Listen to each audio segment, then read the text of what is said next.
The Romance of the Rails, now on BBC4, beginning a brand new series across 3 nights glorying in the joys of train-spotting. For a complimentary first-class experience, join us at bbc.co.uk/trainspotting live for our live text commentary, where we'll be hosting the best of your spots from across the country, as we head live now to Didcot to join Peter Snow. Hello and welcome to Trainspotting Live. I can promise you a very exciting evening. Our vast rail network with its tunnels, bridges, stations and of course trains is the very backbone of this marvellous country of ours. And where there are trains, there are of course that much maligned group, train spotters and rail enthusiasts. So for the next 3 nights we are here at the Didcot Rail Centre in Oxfordshire to show you how they are in fact the heroic custodians of our glorious rail history. I'm Peter Snow and I've been a rail enthusiast since I was 1 year old. It's not just the look of trains, it's the speed and power and joy of travelling in them. Here on Trainspotting Live, we're out to discover, with your help and that of the experts, what it is that makes train spotters and rail enthusiasts like me so excited. And I'm Dr. Hannah Fry, I'm a mathematician at UCL, and I will be looking at how equations keep trains on the rails, keep the network running, and crucially, keep the train spotters out there. Over the next 3 nights, we'll be working our way through the ages of rail and spotting, from the very first spot of the earliest steam train to an exclusive spot of the latest high-speed train that is yet to be officially launched. Yes, and we've got an army of spotters up and down the country, and they're primed to send us their spots over the next hour. And in fact, we received this just before we came in on air from Simon Dean in Dawlish, and this is a Class 66. Look at that. Oh, look at that. That was the bit that fell in the sea about 2 years ago. And now it's going like a bomb. Look at that. What a wonderful Beautiful. sight. Way up north from here on the rail network, we have a man who likes nothing more than being covered in engine oil and grease from head to toe. He's engineer Dick Strawbridge. Doncaster is one of the central hubs of the north of England. Here, in the rail works, they built the Flying Scotsman and the Mallard. This is a busy station, much loved of train spotters. They're all over the platform, and I'm going to be joining them. And up in Fort William in Scotland is Tim Dunn, our very own train spotter extraordinaire. And he is after a spot of the rarest type of train on the network tonight. I'm here for something very rare later on. I'm here for a steam train, one of the only ones on the national network tonight, in this magnificent place. Here, it's a very special place and a very special train. We've already mobilised the whole train spotting community. In the last few weeks, enthusiasts have been collecting footage across the network for us, including a journey by the newly restored Flying Scotsman. There she is, the most famous locomotive running in the UK. Look at that wonderful bead of smoke. But now, most importantly, we want to inspire you at home to get out there and spot trains with us over the next 3 days. And we're going to be showing you how in just a bit. Welcome to Trainspotting Live.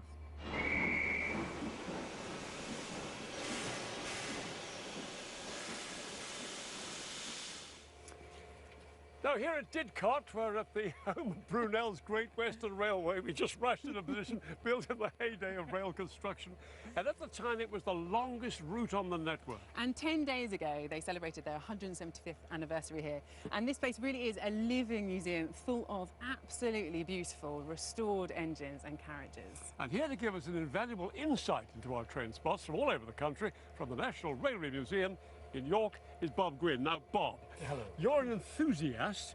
Have you been a spotter in your time? No, I've never been a train spotter, but I'm certainly a railway enthusiast, yes. You're certainly a rail enthusiast. OK, now, what about rail? I mean, we've had 50 years in which the last 50 years have been pretty dodgy, haven't they? A real bumpy time for railways. I mean, 30 years ago, it looked like it was going bust. But now, something's happened. Are we in a new dawn or something? We're into a rail renaissance, very definitely. New lines being opened, new stations, electrification, new rolling stock. Very definitely, it's a rail renaissance. So what kind of trains can you expect through here then, Bob? Well, either side of where we stood here, Class 66 is on the freights, there's Voyagers go through, up to Birmingham, there's high-speed trains, lots of different things to see. So we're expecting all sorts of excitement. We have a live camera just the other side of these trees, so let's just see if there's anything coming out of the tracks right now. Never mind. Nothing yet. Anticipation is everything. You're on the absolutely railroad. right. As if on Live cue, at the extraordinary. Now we're going to come back to that live feed during the show.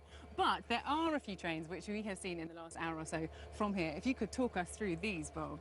Right, what we're looking at here now. Well, there's one of the voyages going up to Birmingham. You know, that's going to be doing 100 mile an hour or so up there. There's a high-speed train. The classic. Wonderful. There's a Class 66 in the background. We can hear blowing its horn. Now, that's all going on the line that goes up to Oxford, right? That's right, up to Oxford, and then right up Birmingham. That's right, yeah. And then we've got the Cardiff line on the other side of us. Yeah, right, that's right, down the Bristol. We're slap in the middle here of two huge main lines. Yeah, yeah. So let's look at tonight's star of the show, Bob, the Class 66, a classic diesel loco. Here it is. Yeah, it is, coming down on a container train, going down to Southampton, presumably. Hardly saw the front of it, but there are the trucks going along. Now, the Class 66 is essentially a freightliner. It's a freight locomotive, yes. It was built to basically upgrade the locomotives that we had in the UK and deliver a service, which is what it does. Now, this show isn't just for existing enthusiasts, because we want all of you at home to become train spotters. So every night we're going to be setting you a 24-hour challenge, spotting a specific type of common train out there and sending us in your photos and videos. And then in the next programme we will see how you got on. So the first engine we want you to spot before we're back tomorrow is the Class 66 locomotive. We saw one there. Here's our train spotting guide to it. When you're spotting, look for the numbers at the front of the locomotive. The first two denote the locomotive class. Diesels are classed from 01 to 70. The Class 66, or shed, as spotters have nicknamed it, are Type 5s, which produce over 3,000 horsepower. When the original design is modified, it's assigned a subclass. The last three numbers divide all of the 66s into 8 subclasses. The eagle-eyed of you will have noticed that the subclasses go up to number 9. However, there is no subclass starting with 1 or 2, though there is one starting with 0. Note the colour scheme or livery, which belongs to one of the 66's 5 operators. It's crucial to record the time and place of any spot. Pen, notepad and camera are traditional spotters' tools. Those smartphone apps are catching on. Only spot from public land. No trespassing, never go on the tracks, and no flash photography. Stations are privately owned, so if you spot from one, let the staff know you're there. Finally, an anorak isn't obligatory, but make sure you dress for the weather. So that's the challenge. Send your pictures and videos either via social media using the hashtag TrainspottingLive or email us at trainspotting.live@bbc.co.uk. And as they come in, we'll use them to update this, our marvellous spotting map. And as you can see, we've all of these spotters already dotted around the country. Now, Bob, these are our these little blue pins here, and you can see them all around Didcot because of a spotting madly right here. Yeah. These are our Class 66s. Yeah. There's old young Dick Strawbridge up there, and here's Tim Dunn up here in Port William. Yeah. Now, what have we got here? We've got all these Class 66s. We're going to build up the map over the evening. Again, just tell us once again how important this Class 66 is. Well, basically, it's what delivers your freight trains right across the country. Everything from things going to supermarkets to aggregates to oil. All the kind of things that make Britain work are being pulled around the country by these locomotives. OK, now look, Bob, we've got here this glistening little red pin here. Now, we've just had this call from Sam Smith. He's 13 years old. He's in Cardiff, and he's showing us a Class 66. Can we see it now? I think we can. There it is. This is Sam's Class 66. I have to say, Bob, it's not the most beautiful locomotive, is it? Well, no, it's actually the enthusiasts nicknamed them sheds. But then again... Sheds? Sheds, people like sheds, don't they, if you think about it? What do you mean? What's it got to do with sheds? Well, that's what the look of the locomotive is. They decided to look like... There's a nickname for every trade. So. Now, I mean, the Class 66, it's a freight puller, and that is our absolutely crucial target tonight. So keep sending us your stuff in. Now, Dick, over to you quickly up in Doncaster. Your timing would have been perfect to see a Class 66 here. We've been waiting for a star, and with Nick Bealby, my train spotting expert, the evening star didn't come through. It's been delayed on the network. Tell me about her. Well, Evening Star 66779 is the last Class 66 built for use in Great Britain, and in the true tradition of British Railways, who named their last steam locomotive Evening Star, GB Rail Freight have done the same, and they've even painted it in BR Brunswick green.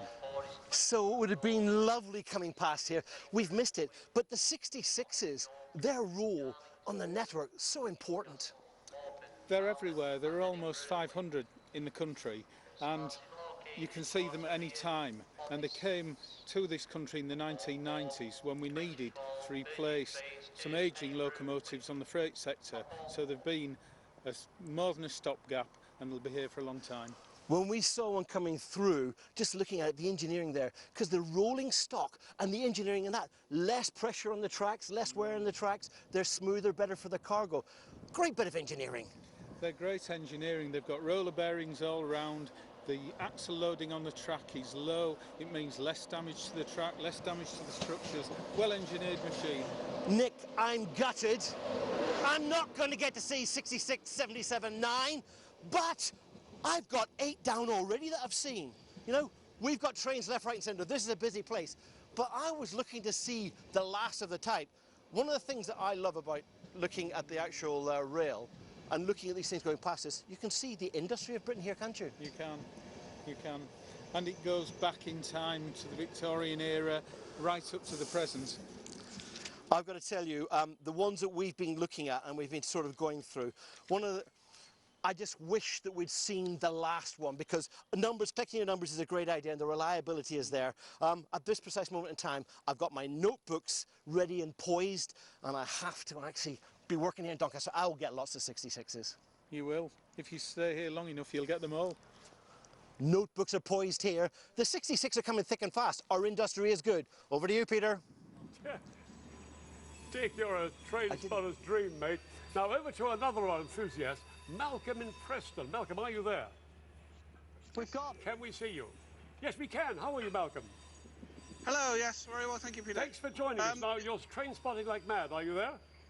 Yes, I am indeed. We've just got 2 trains coming through as we speak. We have the Virgin Voyager just leaving Preston now. And coming over my right-hand shoulder, we have a Transpennine Class 185 just leaving as well. Oh, beautiful. Now, that you've just come to me at the right time. That looks much more pretty than the Class 66, quite frankly. I shouldn't be saying that, should I, on the Class 66 night? Never mind. So which is your favourite train then, Malcolm? What's your favourite train? We've had all sorts of units. We've got one of the newly branded Transpennines here. This is the new livery to replace the old first Barbie colours. The livery, that's the colour of the train, the sort of the colour of the train, yes. Train, as it were. Lovely. That's the new Transpennine livery there. Oh, Malcolm, you're busy up there by the sound of it. How long have you been train spotting, Malcolm? I've been train spotting seriously now for the last 5 years. Terrific. Well, thanks for all of it. It's terrific, Malcolm. Thank you very much indeed. Now, as well as the Class 66, we have an even bigger spotting challenge for you. We want you to try and find this. Very hard to spot, even though it's yellow. The reason it's hard to spot is there aren't many of them. Now, but what is it and why is it so sought after by train spotters? Well, this is the only network rail measuring train. This is the one that goes round and checks the track for us to make sure that everything's right. And this is the one with the high-speed train locos either end of it. So this is the Dr. Yellow, or sometimes... It's the one they call the Flying Banana? The Flying Banana, that's the one, yeah. And how many of them are there? Just the one. Just the one? So where can it be? Anywhere in the country? It could be anywhere in the country, yeah. Yeah, so right, one to look out for, definitely. So that's our holy grail on the rail that we want you to spot over the next 24 hours. Now, ours is the oldest rail network in the world. Britain invented the railways, after all, dating back nearly 2 centuries. It was us Brits who invented the trains, and ever since, people have been trying to spot them. Dick Strawbridge spent a day with Bob at the National Railway Museum in York, tracking down evidence of the first ever train spotters. Welcome to the largest collection of rail books, pamphlets and letters in the world. On these shelves are countless documents covering every aspect of the railways, from the latest high-speed network to the Stockton-Darlington, the first public line in the world to run steam locos. Just look at this. And amongst their treasures is a rare record from one of the first rail enthusiasts in history. What we've got here is John Backhouse writing to his sister in 1825. My dear sister, perhaps you may not understand what this drawing at the top means. It is meant to represent the opening of the Stockton and Darlington Railway, which took place on the 27th of September 1825. I'm loving the drawing of the train here, because we've got the little carriages, little pennants.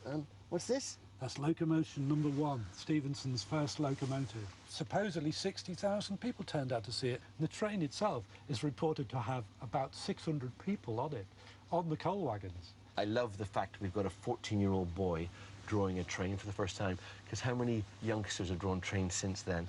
Well, this is all of us. Exactly. All of us, yeah. Bob! Yeah.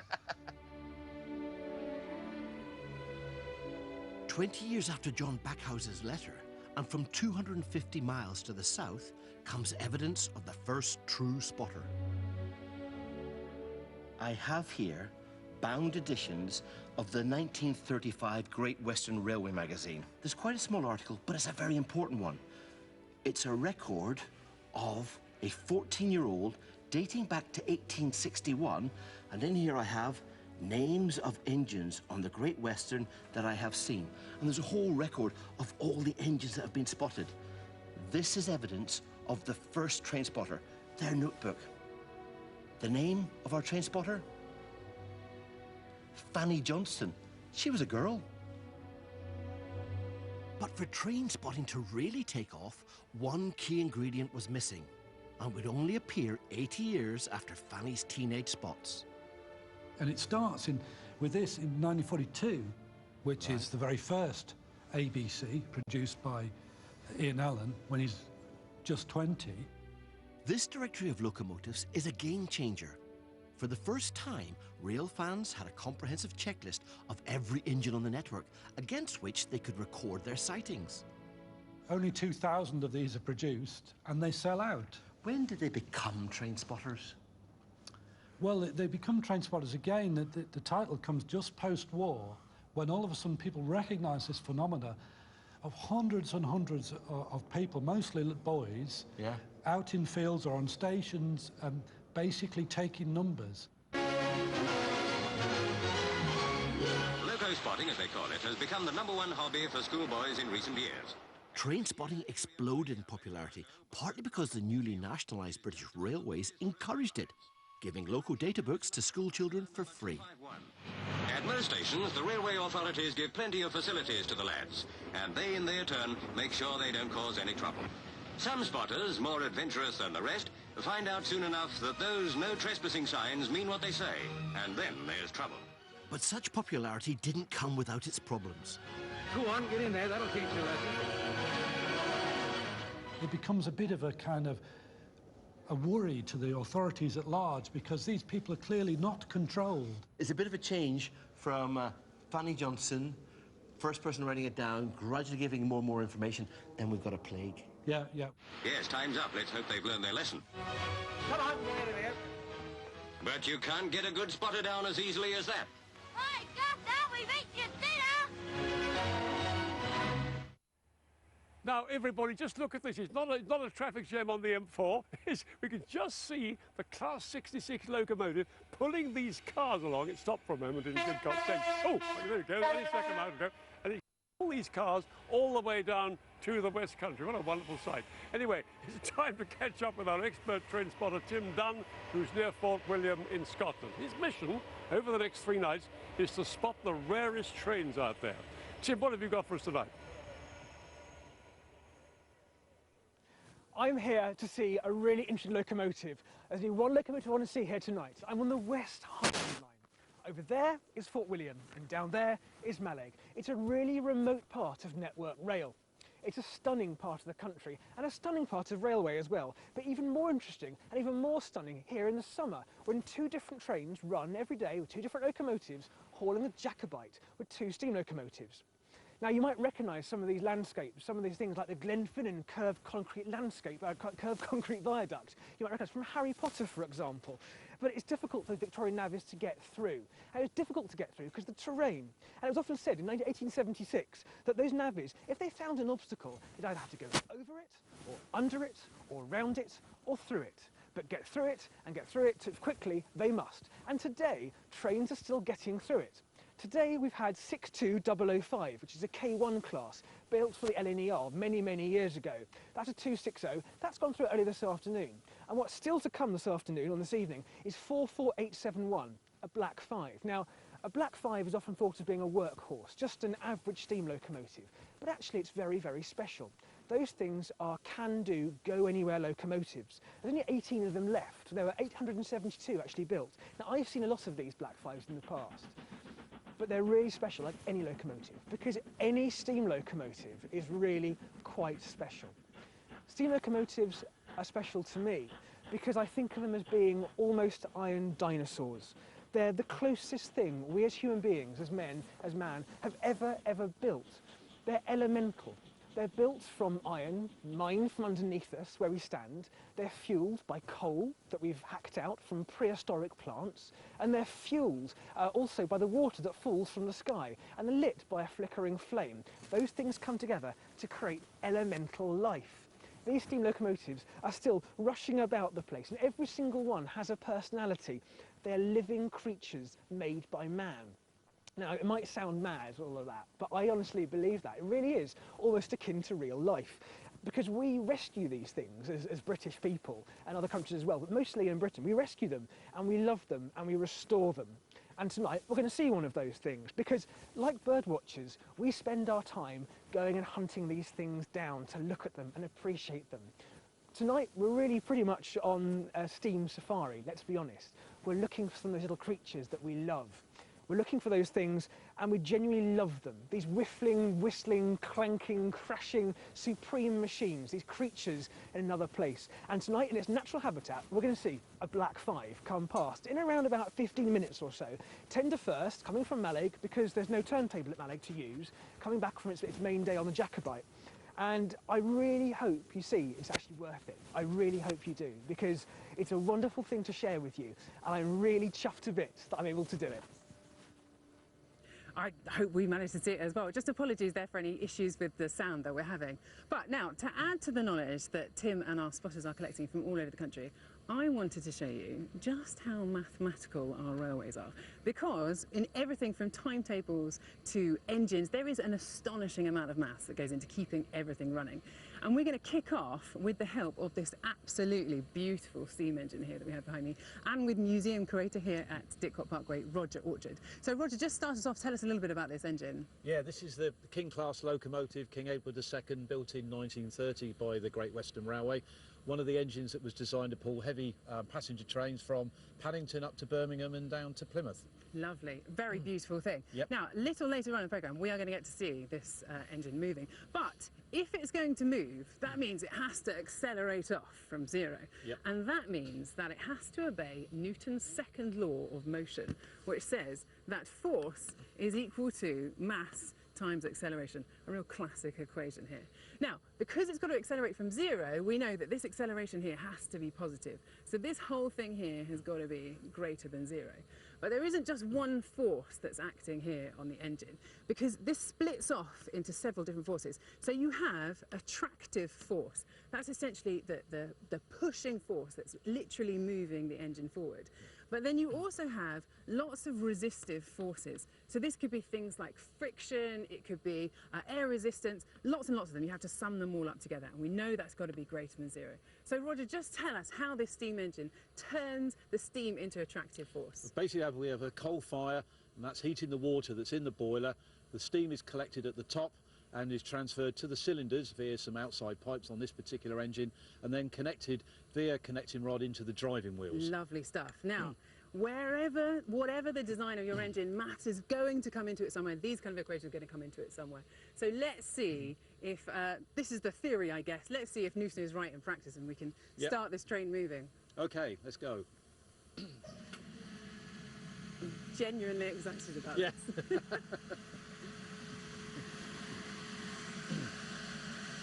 Here we go. Bit of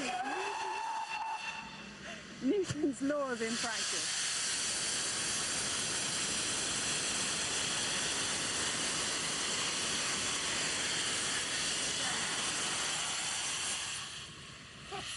What a Beautiful engine, Hannah. The only trouble is it's called King Edward II, the most useless king in English history who lost the Battle of Bannockburn. Never mind. Anyway, and by the way, don't get overexcited about this replica here. It's only a replica of the Iron Duke, Duke of Wellington. It's a beautiful 1850s or so engine originally, but just a replica, but rather pretty.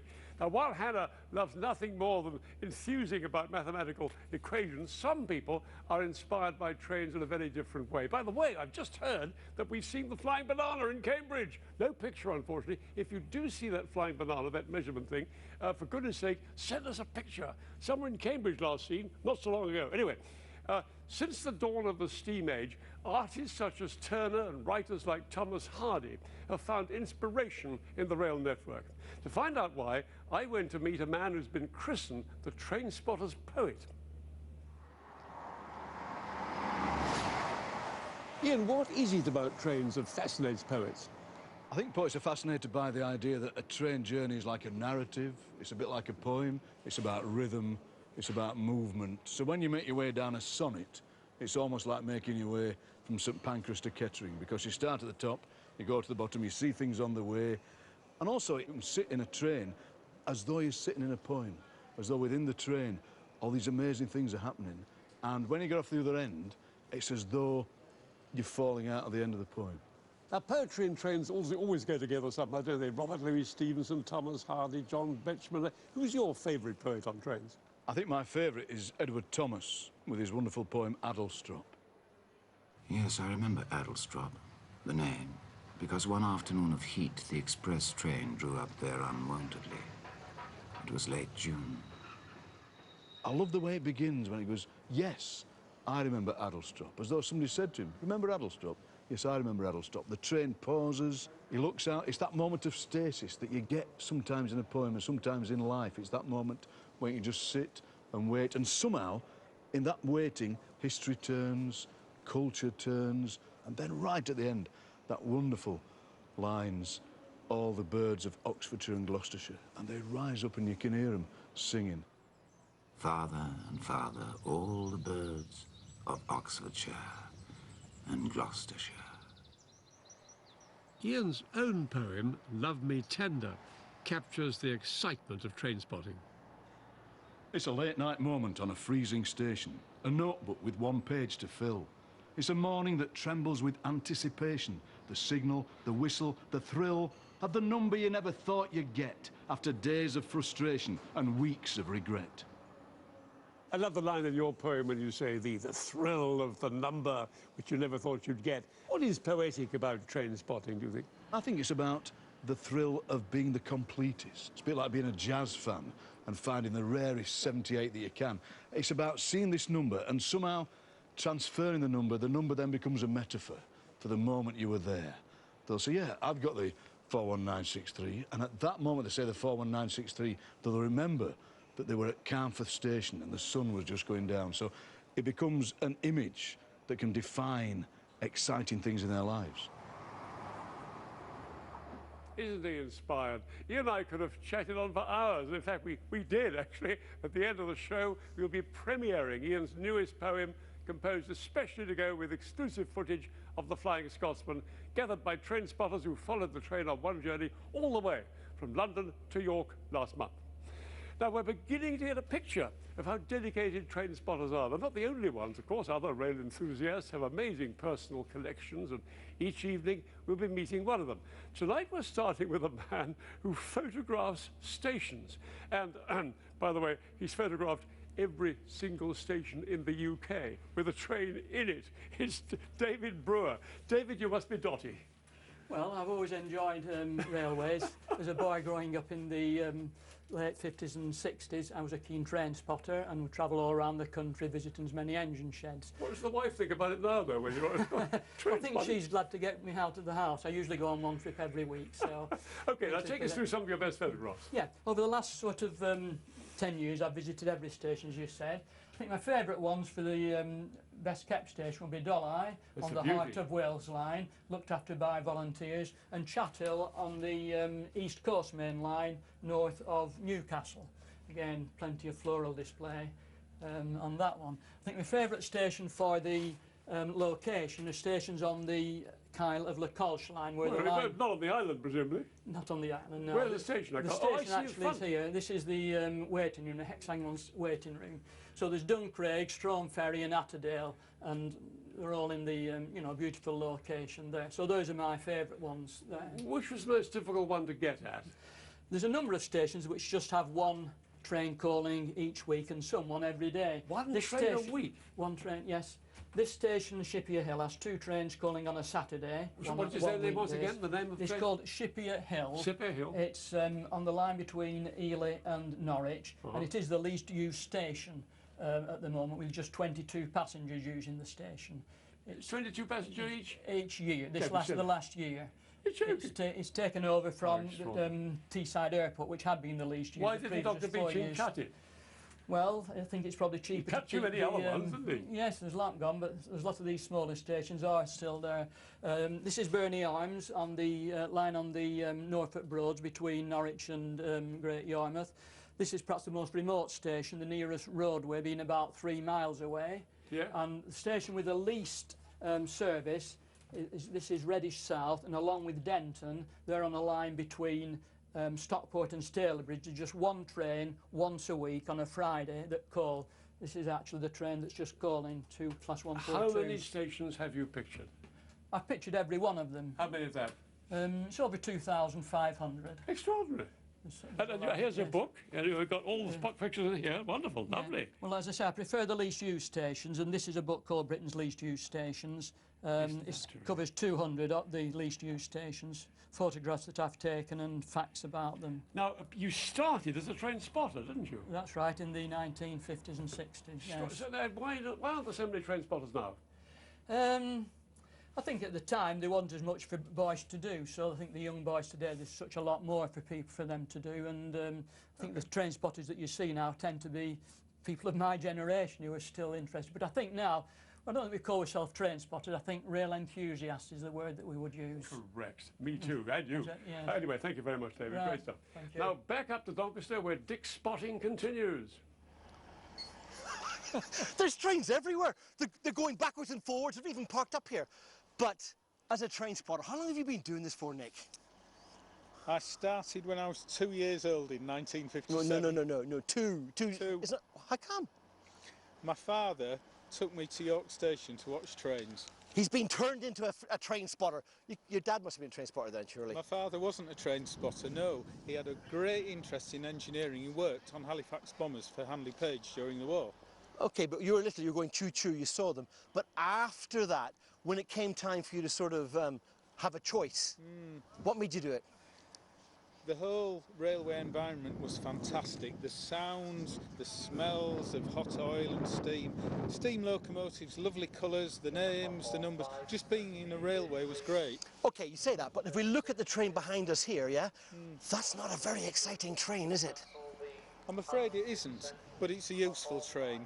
And right. It's good because it can run on services that are lightly used and provide a service. So it's got a good purpose. Right. Compared to your most exciting train, it probably isn't a big one. But how many of these have you spotted in your book? All of them. Have you got them all? I've got them all. Right. Well, in that case, I think it's about time I had my first sprinter number, and 153374 is in my book. Thank you very much indeed, Nick. Now, just heading for London. Beautiful freight train. It's going along incredibly slowly. I found one of the most puzzling things about the railways is this train's going very slowly, and yet in 5 minutes' time on that same line, we'll see an express racing past. It's a miracle that these guys perform, quite frankly. It's really extraordinary. Now, we're going back to Tim in Scotland. Anything in sight yet, Tim? Yes, I can see steam and smoke just on the horizon over the back of the woods over there, which means that really that Black 5 locomotive isn't far off. Now it's heading tender first to us at the front of a rake of Mark 1 maroon coaches, ex-British Rail coaches. It's heading to us probably about a minute away, I think, coming around the corner. It's currently steaming up on the gradients. It'll come over the top of the hill just behind me and then coast down past us while picking up again through Carpac Station. Now that isn't far away at all. Now the Black 5 was designed in 1934 by Sir William medium stannier. It's known as the Black 5 because power classification, which is Group 5. Now the Group 5 was then painted on the side of the locomotive's cab. They were painted black, as opposed to Stanley's other big locomotive, the other 460, that was red. They were red Stanniers. This is a Black 5. Now, it's definitely just over there. It's perhaps a bit further than I thought it might have been initially, but it is definitely on the way. In fact, I can just hear it now. Now, 44871, which is this particular locomotive, was built in Crewe in 1945, just before the end of World War II. Strange time. But it was withdrawn then at the end of steam, and it then was drawn from the Crewe shed, which was shed 11A, and that's its shed code, as many of those enthusiasts will know. It really was one of the last locomotives running on British railways. Now, it has no name. It did carry the name Sovereign for a short while, but not any longer. It's now purely just a name, just a number.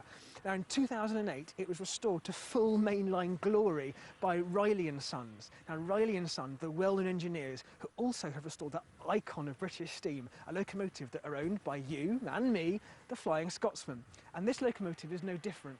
This locomotive has been restored to run on this line up and down. It does almost every single day in the summer, and it's magnificent. So with the separate locomotive, 42005, those two things are the mainstay of this branch line.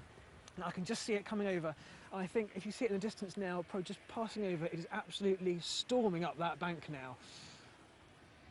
Plumes of smoke. Here it comes down the corner now, on this S-bend, just coming through behind that distance signal. It's a truly magnificent sight.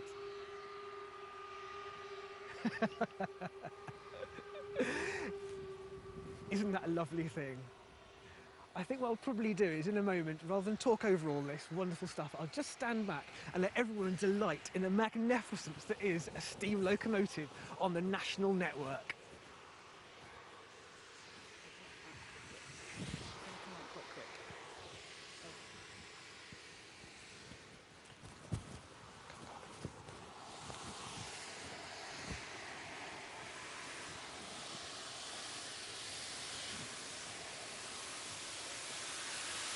How absolutely delightful.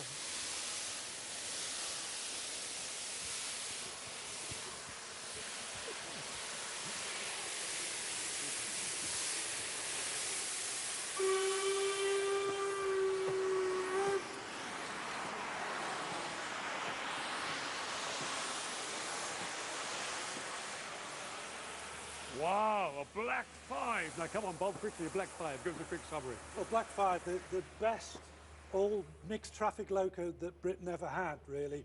Go anywhere machine, 90 miles an hour, and the last days of steam, 1968, and that engine was there when steam ended in 1968. Built in this country, that Black 5. Of course, built in this country. Now, we're going to go back to our Class 66 again, because that's the one we wanted to get. By the way, keep sending us pictures of the Class 66. We want them. We're getting up lots of little blue markers on our map now. This is where we saw the Black 5, by the way, up here. Now, we've got one. We've just seen one going past, right, I think.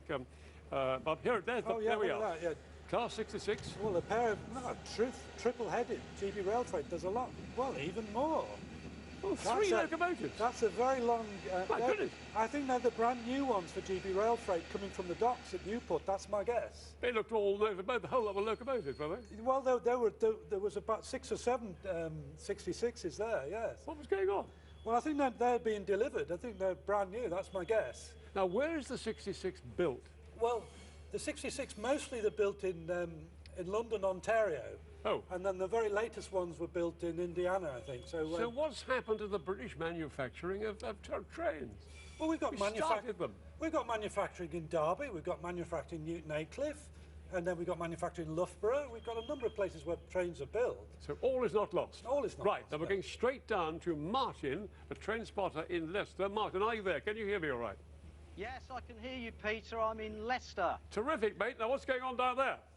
Well, actually, right now, there's not a lot actually happening. I can see that. We're actually waiting for a Class 66 to come through that's working at Mount Sorrel to Eastleigh working, but it seems to be delayed, and we felt that would fit in great with the programme tonight, bearing in mind you're talking about 66s all the time. Well, that'll be a treat for you still to come. But tell us about what you have seen. I mean, you've been there all day, have you? No, well, no, actually, I've been in work today. I finished about 4 o'clock, and I thought we'll come to Leicester, and we've seen a variety of stuff, mainly high-speed intercity 125 trains running through Leicester this evening. We've also been seeing a number of cross-country units and meridian units working for East Midlands trains. We're watching one going past you right now. Yes, yes. We've seen quite a bit of variety. Usually tonight there's about 4 freight trains. Unfortunately, they don't always run to time, and tonight 3 of them appear not to be running. OK. Martin, keep us posted. Now, look, I've been very excited. I think we've seen a picture of the Flying Banana. We heard the one in Cambridge. Now there she is. Oh, there it is. Yeah, excellent, yeah. James Mansell has sent us this picture. In King's Cross. It's actually in King's Cross. Hey, wait a minute. How did you manage that? Must have sped through Cambridge down to King's Cross. Quickly remind us about the Flying Banana. Well, basically, it's the way that your track is measured and kept correct, so that you've got a mobile observatory, a mobile laboratory that tells you what the track is like and enables you to do what you need to do subsequently once it's gone down the line. Terrific. Now keep sending us your spots. Keep sending us the pictures of your spots too. We're trying to build up our map. We've done pretty well with our spots tonight, but there are some strange and mysterious rail services operating unknown and unseen, including one directly under Mount Pleasant Royal Mail sorting office in London. We sent Tim to see it out. Ray, how far are we coming down now? Well, we're approaching 65 feet down now, the platform level. 65 feet, crikey. For 76 years, the Underground Mail Rail shunted up to 4 million letters a day between sorting offices across London. But these stations closed over a decade ago. This is one of our working platforms, and these are 2 of our 1930s trains. English Electric. So built in Preston? Yeah, put the power on, the motor runs, the brake lifts. So it's a regen motor? Yep. They are trains by themselves, aren't they? Because they weren't coupled together. No, you could couple 2 trains together. You put a mechanical link there, and these 2 plugs would be cross-coupled, so they would work electrically as a single unit. The trains themselves identified by these works plates, while the actual train numbers signified what type of train it was. You ran what we used to call a 6-minute service, where if you're on a platform, a train would arrive every 6 minutes to be loaded or unloaded. It's non-stop. The network connected 9 stations, starting from West London's Paddington sorting office, ending up at the Eastern District Office in Whitechapel. But it became cheaper for Royal Mail to transport their post by road, and after privatisation, above-ground sorting offices were moved, making their underground stations redundant. Oh, wow. Gosh, that's terribly sad. A sign written saying here, this station ceased to be on 22nd of April, 1995. People spent a large proportion of their life down here. It'd be like losing a friend or a member of the family. But the tunnels, tracks and trains remain in good condition, so who wouldn't take up the offer of a ride? Cool. I never thought I'd get a chance to do this in my lifetime. This is fantastic. So what are we about to do now? Right, lights on. Handbrake off. Wow. That's remarkable. A real museum down here. Scrap materials for whole sets of trains. And now bursting out.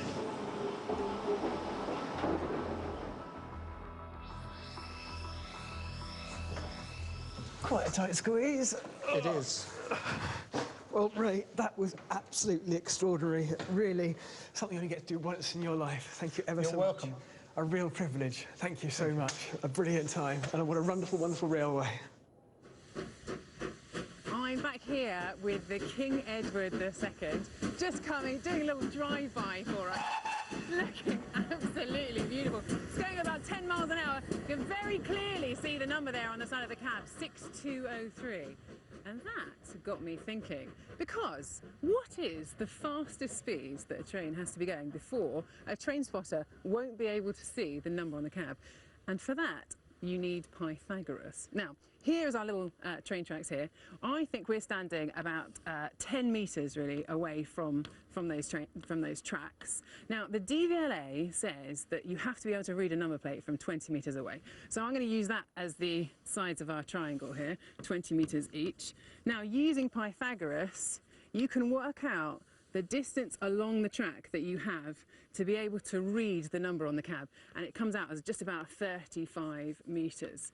Now, the speed of the train is going to be related to how quickly your brain can process the image of that number, and that is 0.1 seconds, how quickly the human can decipher those numbers. So, because speed is equal to distance over time, we have 35 metres on the track in which to read the number and 0.1 seconds. So that is 35 over 0.1, which is 350 metres per second. That's the fastest a train can be going to be able to read the number. Now, that might not sound like very much, but that is equivalent to 782 miles per hour, which is actually faster than the speed of sound. Now, I'll admit we haven't accounted for motion blur in this, but given that the fastest train in the world, the maglev, goes at 373 miles an hour, we have quite a lot of room for error in there. Well, terrific, Hannah, but are you accounting for slower brains like mine? Well, we've got a lot of error. I haven't added in an excitement quotient either, Peter. OK, well, thank you very much. Anyway, we're heading straight up to Doncaster. Dick, what have you got for us?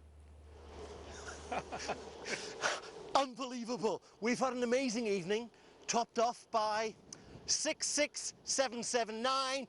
Evening Star was here.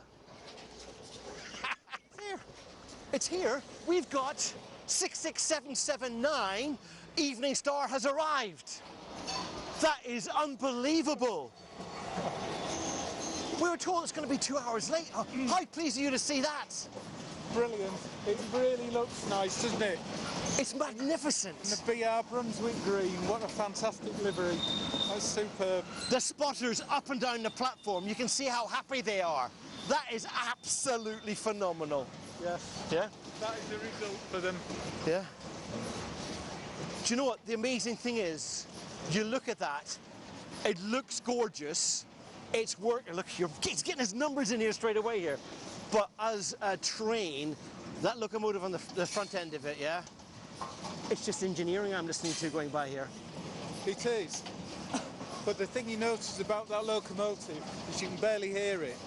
That's how eco-friendly it is. Why would you call that a shed? It's gorgeous. Well, I think it's a rude name. It's derogatory. I don't think it's a shed. I'd love a shed like that, and I'd love a lathe and a milling machine in it. But 66779 Evening Star has been to Doncaster. We've had 1066 classes here. It's been amazing. But we've also had a very rare one. We saw a locomotive, Coolus.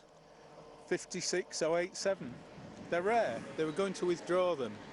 You don't see many, but you do at Doncaster. There are quite a few here. So they get seen in Doncaster, but in the rest of the network, if you want to see one, come to Doncaster. It's a good place to see them. Excellent. Now, the things that we've seen tonight, I've seen some amazing things. I've seen a Darth Vader. You have a Class 180. A Darth Vader. It looks like Darth Vader from the front, but we've seen a couple of those. And I've got to tell you, one of the most poignant things, the one I really like, is 91111. Yes, For the Fallen. It's particularly appropriate at the moment, given the First World War remembrance, and also it follows in the tradition of naming locomotives after the First World War remembrance, and some of the railway companies have done that over the years, so it's really nice to see that. It is amazing. We've seen a lot of different things. We've had a lot of variety. I've got to tell you, I'm back tomorrow in a brand new location with a brand new team of spotters looking after me, and I can't wait. You've done us proud, Dick. Lots of 66s coming out of your ear. I've been amazing. You're all over the place. Now, look, just to check Bob on our map again. We've got more 66s than ever before now. We've got lots of them here around Doncaster. There's Dick Strawbridge's place there. Here, the build-up around ourselves here. Now, just looking at this map, which looks, you know, fairly thin with the railway lines, what are we trying to do about Beeching's cuts? Are we trying to put them back in again? What's going on? Well, in some parts of the country, of course, they have put railways back, particularly up in Scotland. The Borders line reopened just last year. It was a big success, and they've done that a number of times up there. we put lots of stations back, and now, of course, we're putting capacity back. We're making where there was once a single line, a double track, and so on. We've got a picture coming up, by the way. We've got a picture to show you. There we are. Look, we've got the Great Western Main Line, and it's Will Dawes. This is our executive producer who shot this marvellous picture here. Now, what are we looking at exactly? A Freightliner? No, well, it's another 66 on the DB cargo locos, and he's taken it from the train, so he's just relaxed, taking that photograph. Right, now we've got the Flying Banana to show you now. We're going to show our Flying Banana, which is in Cambridge. There he is, she is. What a lovely... Tim Howser sent this picture from Cambridge of the very, very, very rare Flying Banana. Isn't that great, Bob? It is, yeah. We've got it on the map, and it's... There it is, showing the kind of thing we that saw goes it starting around. from King's Cross and it ended up in Cambridge. Yeah, I got the wrong way around before, that's fine. But, OK, now go back to Beeching again. By the way, Beeching, I'm talking about what happened about 50 years ago when Dr. Beeching was told by Ernest Marples, look, you've got to cut some railways back because we can't afford it all. He did a real surgeon's job on it, didn't he? Well, about a third of the network disappeared as a result of that report, yes. Now, do you regret, I mean, do you as a rail enthusiast, obviously you regret that, but do you think the country should regret that now? Well, I think one of the mistakes that was made was they simply got rid of the track and dismantled the railway very quickly. And there's a number of places in the country where you think if the track had just been left, the economics would have made it quite possible to reopen that line 10, 15 years later. Well, that is terrific. And here we have it building up. Now, please don't forget, you know, keep sending us your pictures. We still got tomorrow and Wednesday. Don't forget that we're on 3 nights, so keep looking for those trains. Send us your pictures and footage, and we'll show you some of the best of them tomorrow. Find out how to get involved, as well as some exclusive extra content on our website at bbc.co.uk/Trainspotting Live. Now, the development of the rail networks had a profound effect on many aspects of British life. It was a major driver of the Industrial Revolution. I'm talking about 200 years ago, easing the passage of coal, iron and steel around the country. It democratized travel. Suddenly people could afford to move around, explore the UK, and it even changed the way in which we understood time. For nearly 100 years, the Royal Observatory in Greenwich marked the beginning and end of time. All clocks were standardised to GMT and its reference line, the prime meridian. But it wasn't always so. In the early 19th century, few people had any reason to pay attention to Greenwich Mean Time. Instead, they would set their time by sundials. Now, what that meant was that time wasn't standard across the country. It would vary ever so slightly depending on where you were. So if you were in the east, for instance, where the sun rises ever so slightly earlier, your clocks would run slightly faster. In fact, for every 10 miles travelled east of Greenwich, solar time gained just over a minute. And this variation is compounded by an additional problem. No one day is exactly the same length as another. Clocks work on something called mean time. Now, mean time is actually just an approximation of solar time, but it's something that's exactly the same the whole way through the year. And the difference between the two, solar time and mean time, looks like this. The straight line represents mean time, and the curvy line shows how in Britain, solar time deviates from the mean time across a year, sometimes running ahead and sometimes behind. Now, you can see the variation can be pretty huge, up to 16 minutes at certain points in the year. And if London is using mean time and other places are using solar time, you can really see how these local time differences start to build up.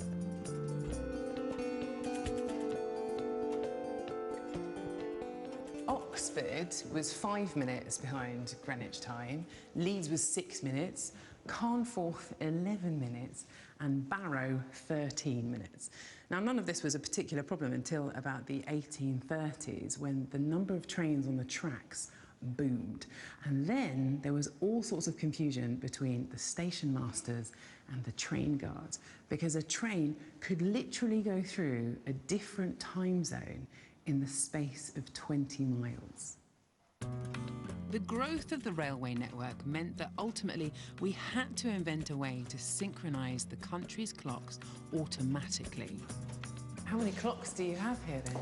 several thousand, really, if you include all this. Dr. Louise Devoy is the curator of the Royal Observatory, Greenwich. So how did they solve it?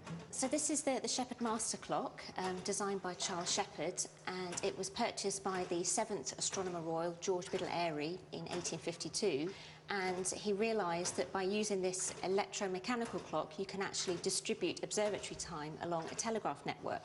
And then at a prearranged time every day, this clock would send out a series of electrical impulses down a telegraph wire to a series of what we call slave dials, similar to these ones here.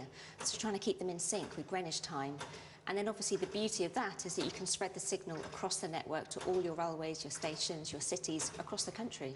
So this clock really became the hub of the standard time across the railways. By 1855, 98% of British towns had converted to Greenwich Mean Time. And this really was the beginning of our modern way of thinking about the value of time.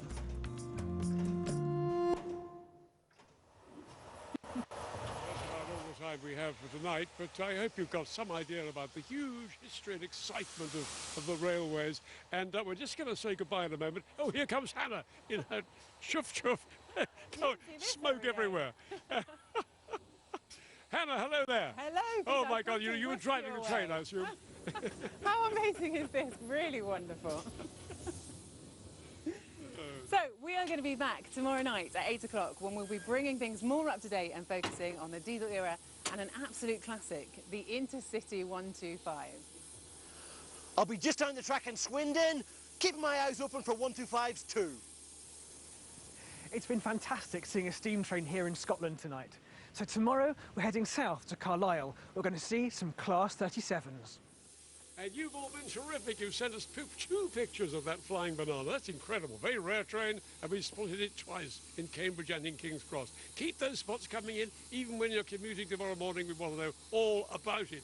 And we're going to leave you with the poem from Ian McMillan that we promised you earlier, set to beautiful footage that captures the whole of our rail heritage through the Flying Scotsman sent in by spotters. Bye.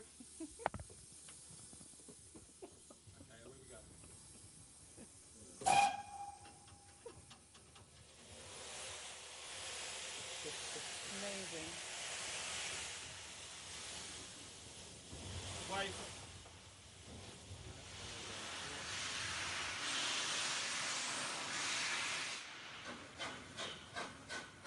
This is more than writing numbers in an exercise book. More than a beating heart at the sight of steam. More than old and young uns craning for a look. This is poetry in motion. This is more than a dream. This is more than engineering. This is more like art. The Flying Scotsman rolling up the land. The pounding of the pistons match the pounding of your heart. In moving ways I just can't understand. These are the train spotters. See them wait by fence and hedge and bee road, woods and garden gate. These are the train spotters. See them smile as the Scotsman does its flying over mile and mile and mile. These are the train spotters. Hear them cheer as the sound gets ever closer, the legends getting near. These are the train spotters. This their prize. A memory to cherish, passing right before their eyes. This is more than history, more than a past, recalled through rose-tinted glasses, more than nostalgia for things that just can't last. I'll just pause the poem while the Scotsman passes. This is more than the power of shovelled coal. This engine is a thing you'll never forget. Like a stolen kiss, or a cup-winning goal. For a train spotter, this is the best moment yet.